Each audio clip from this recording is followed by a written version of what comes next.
क्या है फकीरी? नानक साहब उसको देख के हंसने लगे। बोले अरे मूर्ख, तू क्या जानता है नाम में कितना रस है। जब ये बात कही थी कि बाबर प्याला शराब का उतर जाए प्रभात, कि अब शराब का प्याला पी भी लिया तो सुबह उठ के देख लेना तेरे मुंह की हालत क्या होगी। लेकिन नाम खुमारी नान कर चढ़ी रहे दिन रात, कि जिसने नाम का आनंद ले लिया, नाम का नशा जिसने कर लिया, उस सारी जिंदगी नाम का नशा उसको चढ़ा रहेगा। और फिर सुमन के बराबर जो सुमन की बात चली थी उसके बराबर तो मुकाबला ही नहीं है। नाम के सुमरते सुमरते ही तुम्हें ध्यान नहीं करना पड़ेगा, ध्यान अपने आप लग जाएगा। जब मन की वृत्ति टिक जाएंगी ध्यान अपने आप लगेगा। हम तो सोचते हैं कि पहले सुमन करेंगे फिर ध्यान लगा लेंगे फिर हमें शब्द सुनाई देगा। नहीं, तीनों चीजें एक साथ हमारी हो सकती हैं, लेकिन उन्हें पहली पीढ़ी नाम के सुमन की है। और नाम के सुमन में कितनी ताकत है बताऊं कि एक बार श्री रामचंद्र जी बैठे हुए थे। नाम के सुमन की ताकत बताता हूं। ये श्री रामचंद्र जी बैठे हुए थे, हनुमान जी उनके पैर दबा रहे थे और वशिष्ठ जी का वहां आना हो गया। सभा में और भी काफी लोग थे, सब लोगों ने उठ के वशिष्ठ मुनि का अभिवादन किया, सब ने शीश नवाया और बैठ के, लेकिन हनुमान जी ने ध्यान ही नहीं दिया। क्यों ध्यान नहीं दिया? हनुमान जी के इष्ट श्री रामचंद्र जी थे और वो रामचंद्र जी से सिवाय किसी को सर झुकाना भी नहीं चाहते थे। लेकिन वो तो उससे गलती भी हुई, क्योंकि वशिष्ठ जी तो उनके कुल गुरु थे जिनके सामने सब झुकते थे। बुजुर्गों के सामने झुकने में किसी का कुछ नहीं जाता। बड़ों का आदर करना, सम्मान करना, उससे आदमी को आयु, विद्या, यश और बल, ये चार चीजें मिलती हैं। जो बुजुर्गों का, महापुरुषों का सम्मान करता है, इज्जत करता है, उनके सामने शीश झुकाता है, उसको यश, बल, धन और आयु, ये तीन चीज आशीर्वाद के रूप में मिलती हैं, चाहे वो ना दे तो भी। लेकिन हम सोचते हैं कि हम बड़े हैं, हम क्यों लें। तो हनुमान जी का तो ध्यान ही नहीं था। वशिष्ठ जी को ये बात अखरी, तो वशिष्ठ जी कहने लगे कि रामचंद्र जी ये बताइए, अगर कोई किसी का अनादर करे तो उसको क्या सजा होनी चाहिए? बोले जी उसकी तो सजा आप ही बताओ क्या होनी चाहिए। बोले कि उसको तो मार देना चाहिए, मृत्यु दंड होना चाहिए उसके लिए। बोला तो ये एक, बोले कि जी किससे गलती हुई है? बोले आपकी सभा में है एक आदमी। बोला तो क्या आप उसको मृत्यु दंड दोगे? कहने लगे कि आप हमारे कुल गुरु हैं, आपके समान दूसरा कोई नहीं है, आपका हुक्म ही हमारे लिए कानून है। अगर आप कहो और वो काम नहीं हो, हमने वचन दे दिया कि अगर किसी ने आपकी निरादरी की है, जो आपके सम्मान में खड़ा नहीं हुआ, तो उसको बेहिचक मृत्यु दंड दिया जाएगा, आपने कहा है। बोला कि आप नहीं दोगे, आपके खास शिष्यों में से है, आपका बहुत प्यारा है, उसको आप ये दंड नहीं दे सकते। बोला कि आपको ये संख्या ही नहीं करनी चाहिए कि मैं आप कहो और उसको दंड ना दूं। आप बताओ ये अपराध किसने किया है? बोले हनुमान जी ने किया है। रामचंद्र जी कहने लगे ठीक है, हनुमान जी ने किया है तो इसको भी दंड दिया जाएगा। वशिष्ठ जी कहने लगे अमोघ बाण है आपके पास।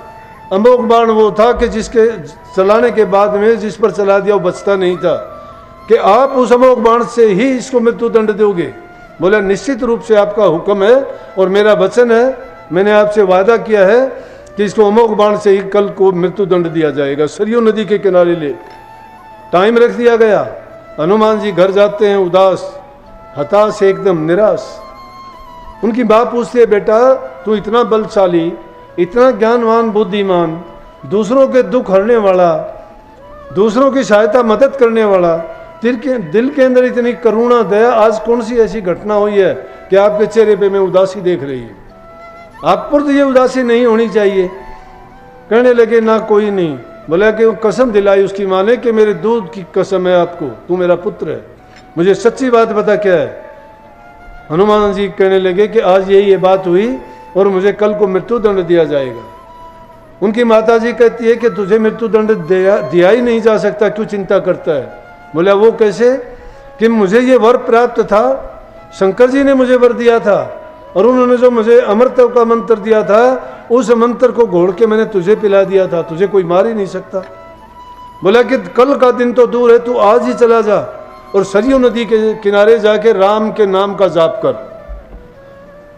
राम के नाम का जाप। दूसरी बात आती है, कहते हैं ना कि राम से नाम बड़ा है।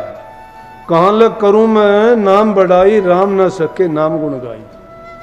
कहाँ लग करूं मैं नाम बढ़ाई, राम न सके राम गुण गाई।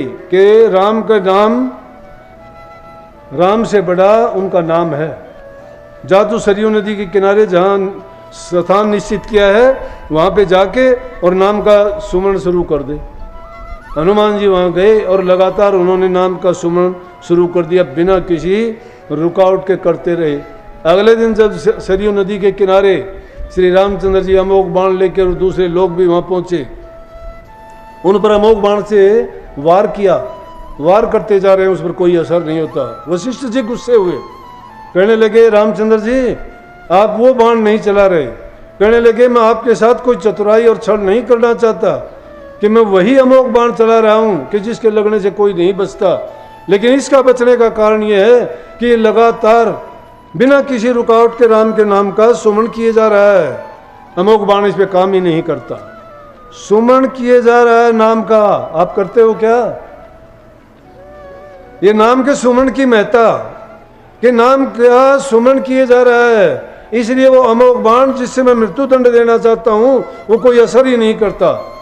वशिष्ठ जी बोले अच्छा ये बात है, तो इसका मतलब ये है कि तेरे से बड़ा नाम है और यहाँ से अब मैं भी जाता हूँ, चलो छोड़ इस बात को, यही मैं भी अब जंगल में जाके तप करूँगा और इसी नाम का जाप मैं भी वहीं पे जाके करूँगा। अब देखो नाम के जाप में कितनी ताकत और कितनी शक्ति है। हम आपको वही तो कहते हैं, उसी प्रभु के नाम को कहते हैं कि उसके नाम का सुमरण करो। सुमरण करते जाओगे आपके दिल में दया, दीनता, प्यार, सहनशीलता, दूसरे के प्रति आदर भाव, सम्मान, ये चीज़ें तभी आनी शुरू हो जाएंगी। पाप कर्म, बुरे विचार, निंदा, चुगली, बुराइयाँ, इच्छा, आशा, तृष्णा, माया, ममता, ये सब पीठ दे के भागना शुरू कर देंगी, क्योंकि जहाँ अच्छाई आ जाती है वहाँ बुराई नहीं रह सकती। सूर्य जब उदय होता है तो रात का अंधेरा गायब हो जाता है, लेकिन भक्तों के लिए तो यह है कि जब गुरु मिल गया तो ही उनका ज्ञान का विनाश हो जाना चाहिए। जिस प्रकार से सूर्य उदय होता है तो अंधेरा कहाँ ठहरता है, नहीं रहता, पता ही नहीं लगता कहाँ गया, लेकिन सूर्य अस्त होते ही अंधेरा अपना कब्जा कर लेता है। इसी प्रकार से गुरु को अगर पल भर के लिए तुम भूल जाओगे, उसी प्रकार से बुराइयां तुम्हारे ऊपर उस अंधेरी रात की तरह से कब्जा कर लेंगी। तो गुरु को हमेशा याद रखो, नाम को हमेशा याद रखो, उसको कभी ना भूलो। नाम का सुमरण करते करते तुम नाम ही हो जाओगे। सौपन में या किसी भी तकलीफ के समय या कोई आपत्ति विपत्ति आती है तो तुम्हें जब मुंह से हाय राम हाय माँ नहीं बल्कि नाम निकलेगा, क्योंकि तुमने सुमरण नाम का किया है। तुमने अपना सब कुछ तन मन ख्याल विचार नाम को दिए हुए हैं, तो उस नाम को ऐसा जपो जिस प्रकार से वाल्मीकि जी ने जपा था। रर्रा मम्मा ऐसा चित्ता उसी में लगाया हेत। रे मैं राम को ऐसा चित्ता कि रात दिन उसको राम राम राम राम करते ये नहीं पता लगा मरा मरा बोलता है, राम राम बोलता है। एक ही नाम के जपने से उस वाल्मीकि जी ने 10,000 वर्ष पहले रामायण की रचना कर दी। 10,000 वर्ष पहले ये लिख दिया कि उस युग में श्री रामचंद्र जी आएंगे, दशरथ के पुत्र होंगे और ये घटना घटित होंगी। सारी की सारी जो रामायण का वृत्तांत है वो 10,000 वर्ष पहले लिख दिया। कहाँ से लिख दिया? नाम की ताकत से, नाम की कमाई से। प्रभु के नाम में इतनी शक्ति है, उसके जाप मात्र करने से ही जीवों के कर्म कट जाते हैं। और अब तो कलयुग का टाइम है, कलयुग में तो जीव में इतनी शक्ति नहीं है कि पुराने युगों के देखते हुए उस जितनी ये तकलीफ बर्दाश्त कर सके या उतना त्याग कर सके। संतों ने इसीलिए सरल रास्ता निकाला और इनको संसारी जीवों को इस संसार सागर से पार करने के लिए वो नाम का भेद बताया कि जिसके कारण अपने घर परिवार संसारी कामों को करते हुए, अपनी जरूरत के सारे काम करते हुए, उनके साथ साथ अगर नाम की कमाई करता है तो इसका कल्याण होता चला जाएगा। परंतु हम क्या करते हैं कि संसार की चीज़ों को सत्य मान बैठे, उनको सोचते हैं कि इन्हीं से हमारा जीवन चलता है, ये जीवन ही हमारा सब कुछ है, हम इसके लिए शरीर के लिए सब कुछ करें। शरीर के लिए सब कुछ करते हो, मन कहता है उसके लिए सब कुछ करते हो, लेकिन रूह के लिए कोई काम नहीं करते। अगर रूह के लिए काम का रास्ता बताया जाता है तो सत्संग में और सतगुरु द्वारा बताया जाता है, उसको रूहानी ज्ञान कहा जाता है।